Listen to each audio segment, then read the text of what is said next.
Mesdames, Messieurs, bonsoir et merci de suivre ce journal sur BSI TV. L'Assemblée nationale a adopté le projet de loi électorale ce lundi 4 décembre 2017. 284 députés sur 287 ont voté pour, 1 contre et 2 abstentions. Cette loi électorale a été adoptée sans les députés de l'opposition qui avaient boycotté la plénière faute de compromis sur certaines innovations contenues dans la dite loi. La loi est donc envoyée au Sénat pour adoption avant la promulgation par le chef de l'État. Les accusations de Human Rights Watch sont grossières et de nature à discréditer l'armée congolaise. C'est ainsi qu'a réagi le ministre de la Défense congolaise sur base du rapport de cette ONG américaine accusant la RDC de recruter les ex-rebelles M23 pour réprimer les manifestations de l'opposition en RDC. Pour Crispin Atamatabé, ces accusations sont fantaisistes et demandent à Human Rights Watch à se référer à la MONUSCO avec qui le gouvernement congolais a tenté de convaincre ces rebelles à regagner le pays. Désormais, les Libyens, Somaliens, Tchadiens, Yéménites, Syriens et Iraniens n'auront plus de visa pour les États-Unis d'Amérique. La Cour suprême américaine a validé le décret anti-immigration de Donald Trump. 7 juges sur 9 ont décidé de cette validation, même si les 2 autres ont estimé que ce décret est discriminatoire et proscrit par les principes fondateurs de la nation. Adoption ce lundi 4 décembre 2017 dans la nuit du projet de loi électorale à l'Assemblée nationale. Sur 287 députés présents, 284 ont adopté, 1 député a voté contre et 2 autres se sont abstenus. Faute de compromis sur certaines innovations contenues dans cette loi, notamment le seuil de représentativité élevé à 1%, la caution et la machine à voter, les députés de l'opposition ont boycotté la plénière. Alors que, depuis la veille de la plénière, à l'initiative du président Minakou, les présidents des groupes parlementaires de la majorité présidentielle ont échangé avec les députés de l'opposition sur les divergences autour du dit projet.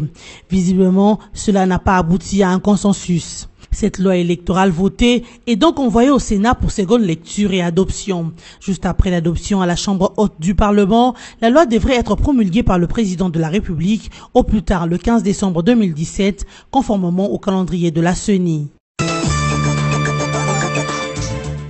L'Association mondiale des organes de gestion des élections AOEB a livré un important lot de matériels informatiques à la Commission électorale nationale indépendante de la RD Congo, CENI, le lundi 4 décembre 2017.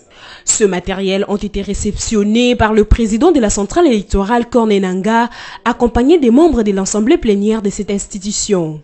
Cet apport en matériel est le fruit de l'appui technique que l'AOEB, représenté par son président Kim Yong-ging, qui est également le secrétaire général de la commission électorale de la Corée du Sud. Par ailleurs, la cérémonie du jour a été le couronnement d'un projet commun entre l'AOEB et la CENI. Un projet implémenté depuis 4 ans avec pour objectif de la part de l'AOEB d'assister le Centre national de traitement des données de la CENI en lui fournissant des équipements de technologie de l'information et de la communication ainsi que développer un système de gestion des informations électorales, fournir des équipements et outils de gestion des opérations électorales. De son côté, le président de l'AOEB a souligné que l'appui de cette institution devrait permettre à la CENI d'organiser des élections qui soient libres, apaisées, transparentes et démocratiques. Un motif de joie pour les patrons de la centrale électorale qui a estimé qu'avec cet appui, les parcs informatiques de traitement des données est renforcé, le secrétariat exécutif provinciaux et antennes auront de meilleurs outils de travail.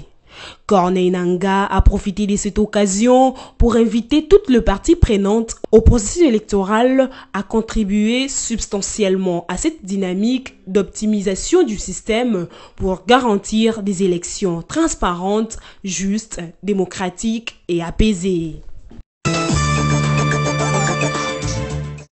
Parce qu'avant même qu'on arrive à septembre, les mêmes médiateurs, la CENCO, va faire une déclaration. Prenez-vous en charge.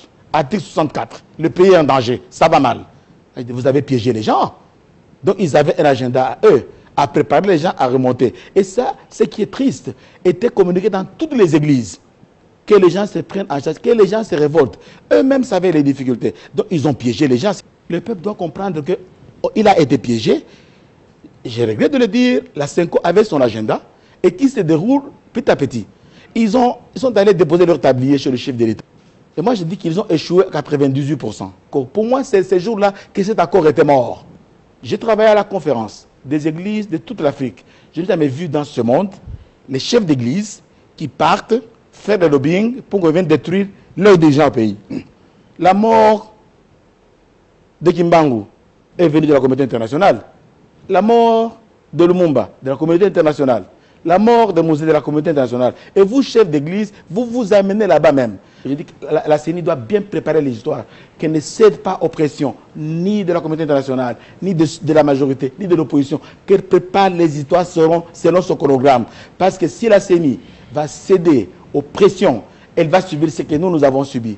Moi, on nous a demandé de ne pas faire des élections, de ne pas les faire.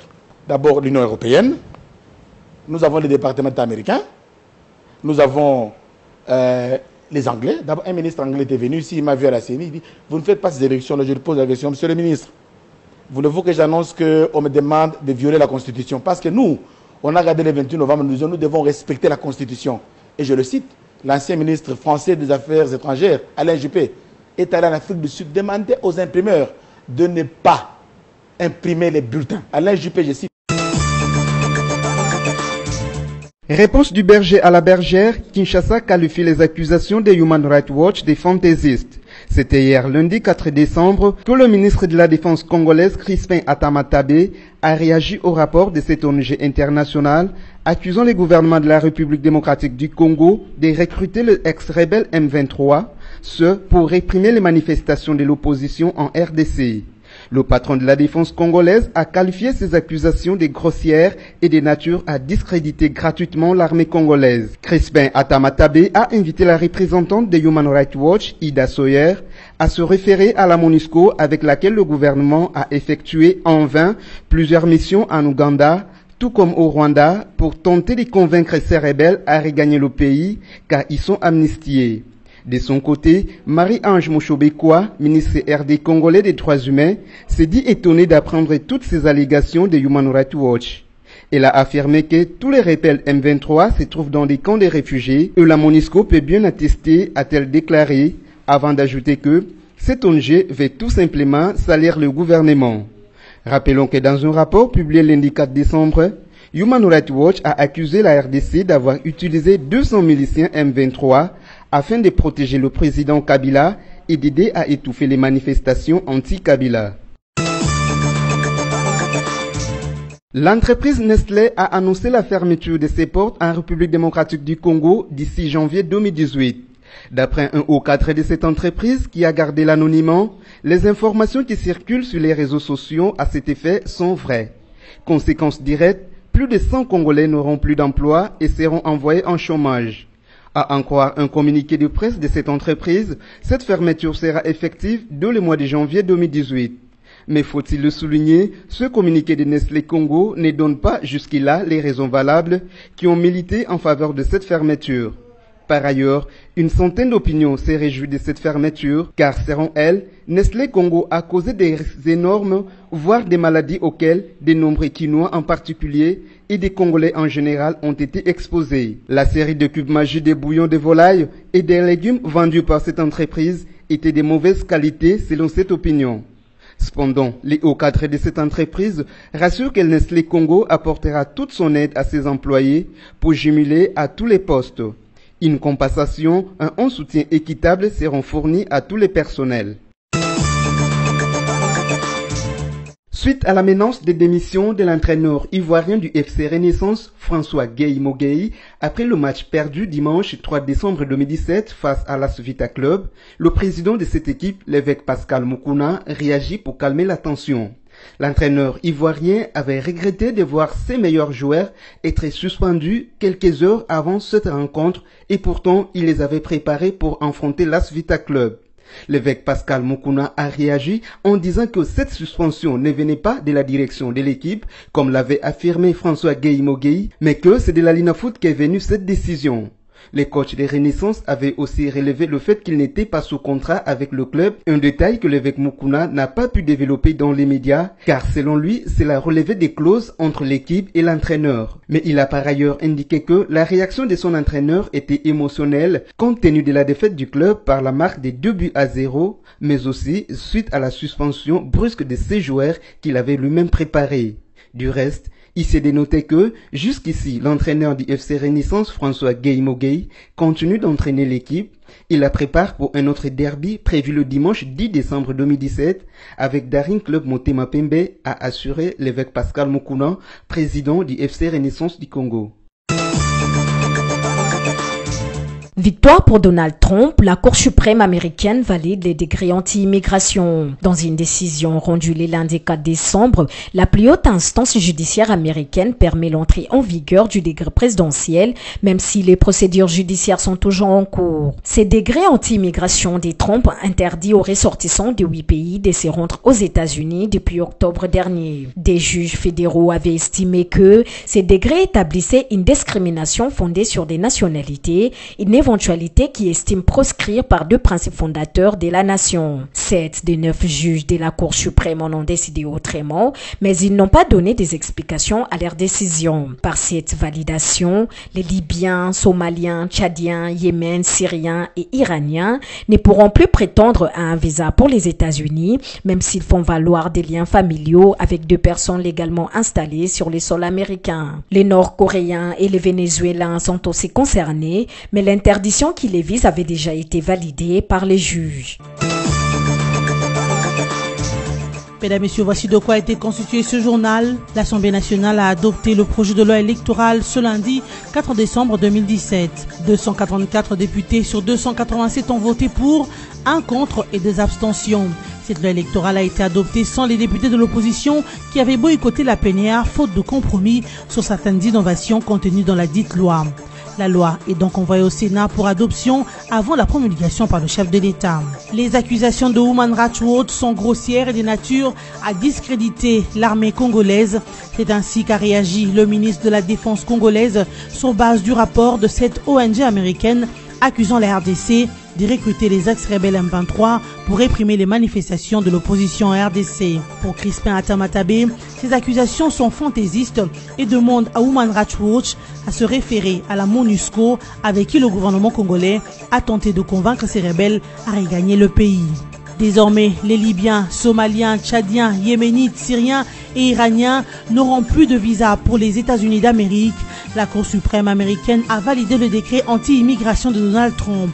7 juges sur 9 ont décidé de cette validation, même si les 2 autres ont estimé que ce décret est discriminatoire et proscrit par les principes fondateurs de la nation. Ainsi se termine ce journal télévisé. Merci de nous avoir suivis.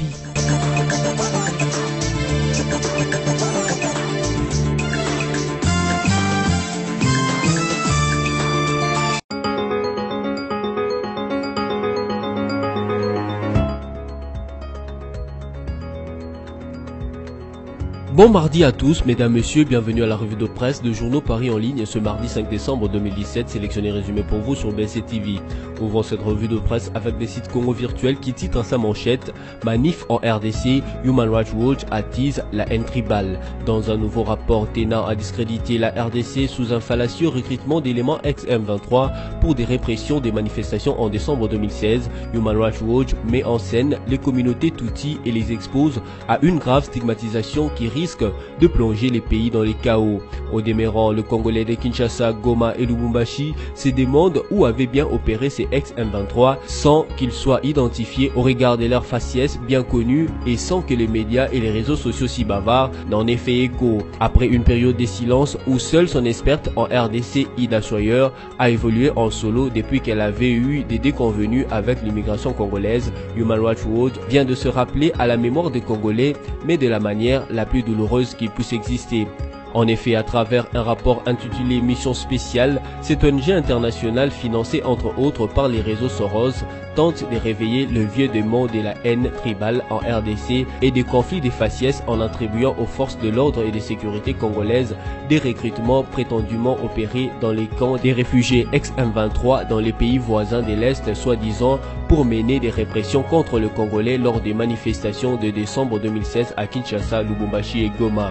Comme les Congolais s'y sont habitués, cette publication intervient à un moment fort délicat pour la paix et la stabilité en RDC, en cette période des fins d'année 2017 où se profilent des velléités de déstabilisation du pays à travers des manifestations visant ouvertement au renversement du régime en place malgré les lancements concrets du processus électoral depuis la publication du calendrier électoral. Poursuivons cette ronde de journaux avec Actualité.cd qui note un grand titre: malgré le boycott de l'opposition, l'Assemblée nationale a voté en faveur de la révision de la loi électorale.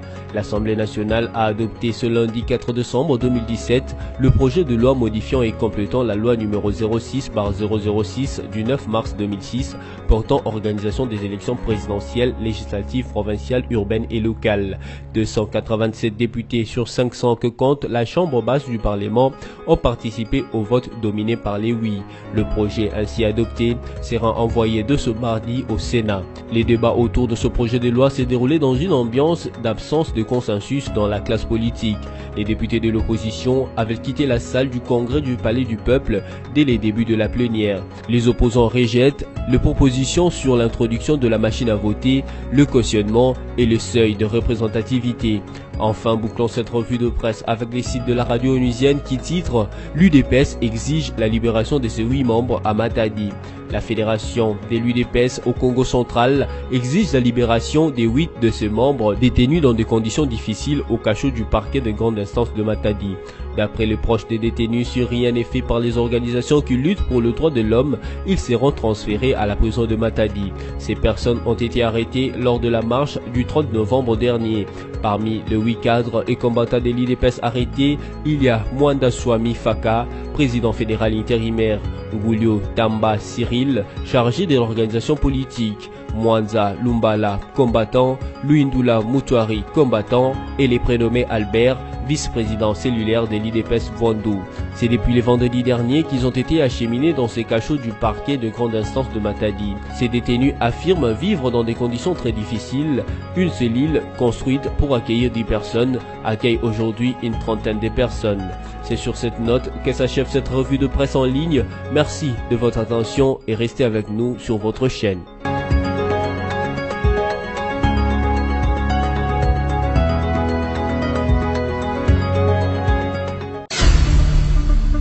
Congo Panorama, votre magazine d'actualité est à nouveau dans vos bacs avec son édition de la rentrée et ses rubriques diversifiées. Coopération et diplomatie, 8 nouveaux ambassadeurs accrédités en RDC, l'Union africaine au front contre l'Union européenne. Séjour du chef de l'État aux Nations Unies, Joseph Kabila, très sollicité, étrange, le processus électoral est fixe et irréversible. En politique, Congo Panorama vous propose une gamme de sujets variés, notamment le dossier CENI et élections avec les tournées des Corneilles Nangaa dans le Congo profond et les évaluations du processus électoral. La politique, c'est aussi la conférence des Kananga où Kabila a scellé la réconciliation au Grand Kassai ou encore le procès en cours au Kassai. La une du Congo Panorama est consacrée à l'armée. Réforme de l'armée, le FARDC en puissance. Votre magazine revient aussi bien sur le monument aux soldats congolais qu'à l'inauguration de l'académie militaire ainsi qu'aux différentes sortes de régiments et bataillons après leur formation. Économie et finances, découvrez nos articles sur la réforme fiscale en RDC, l'évaluation de la feuille de route du FPI, les performances de la SONAS au premier semestre 2017. En développement, Congo Panorama a suivi l'inspection de route par l'office de route, le renforcement de capacité à la CGT ou encore le bilan à l'OVD. En société, Maman Olive Lembe revient au chevet des enfants malades. Il est sur tous les fronts. Éditorial signé Yvon Ramazani. L'éditorialiste révisite les actions du chef de l'État qui aura joué aux démineurs aussi bien sur le plan de l'économie que de la sécurité, la politique, la réconciliation au Kassai. Congo Panorama, c'est également une édition surprise spéciale Congo central, une province qui se modernise. Découvrez les investissements et innovations comme le nouveau bâtiment du gouvernorat, le nouveau port, l'usine d'engrais chimiques, la cimenterie, mais aussi de travaux de voirie. Découvrez également l'interview bilan du gouverneur Jacques Mbadou et cet éditorial qui lui est dédié par par Yvon Ramazani. Il a osé, ceci pour avoir, en période de marasme multisectoriel, engagé sa province sur la voie du développement à la lumière de la vision de modernité du chef de l'État. Congo Panorama, s'investir pour un Congo émergent. Congo Panorama, toute l'actualité à votre portée.